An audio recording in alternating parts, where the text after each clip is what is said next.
You are listening to a series of 10 podcasts on the foundations of American government and politics, presented by Citizen U. Foundations. Describe the founding ideals of American government. Lord Acton said, "Power corrupts. Absolute power corrupts absolutely." Understanding American government and politics involves a healthy respect for the past. Many of our democratic institutions are rooted in historical traditions. Of course, the essence of our government is found in the words of the United States Constitution. In the next couple of weeks, we will review these traditions, including the document that best defines the powers and limits of the United States government. Why government at all? The word government is derived from a Latin word that means to manage.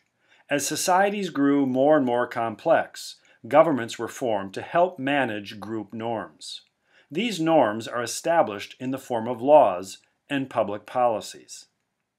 Throughout history, there have been many different kinds of governments.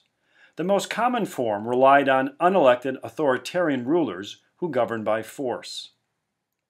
When assessing governments, two critical words must be considered: legitimacy and authority. Legitimacy relates to accepting one's government, while authority relates to the power given to a government to fulfill its responsibilities. In our English tradition, the rule of law is, in part, rooted in the Magna Carta, 1215. The king's legitimate power was found in a written document, and not only in his arbitrary will. The Magna Carta heralded a new era in government and politics. The king no longer ruled in isolation of his people. In the Western tradition, Enlightenment thinkers dramatically challenged beliefs about government legitimacy. John Locke, in the 17th century, no longer accepted the legitimacy of traditional monarchies. He wrote about the importance of the consent of the governed. Also in the 17th century, Thomas Hobbes favored strong centralized leaders, but saw legitimacy in a social contract with the people. Hobbes also wrote about the state of nature, where man was solitary, poor, nasty, and brutish. A legitimate government, with the necessary authority, is an essential safeguard for a civil society. Certain salient concepts give breath to the grand American experiment in self-rule. Fundamentally, our founders maintained an essential commitment to a limited government. The United States government would set boundaries as laid out in explicit, formal, expressed powers. The new government would be comprised of three branches: the legislative, executive, and judicial, all separate but responsible for checking and balancing each other. This separation of powers not only limited government, but also fulfilled the promise of our revolution. Ultimate legitimacy and authority is found in the people. Popular sovereignty could only be safeguarded if government was limited. The Constitution diluted power even more by creating a federal form of government.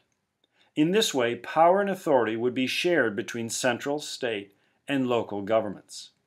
In the end, the rule of law would protect not only liberty, but also the equality of all. Whereas direct democracy empowered the people to rule without representatives, the framers of our Constitution opted for a republican form of government. In this way, the untrustworthy passions of the people were insulated through the direct election of qualified representatives. Republicanism, in theory, hopes to represent all of the people and not just majorities. As we will see, the genius of the American system of government, rooted in personal liberty, protects each and every one of us. Here the privileged and the strong must abide by the same rules as everybody else. You are listening to a series of 10 podcasts on the foundations of American government and politics, presented by Citizen U.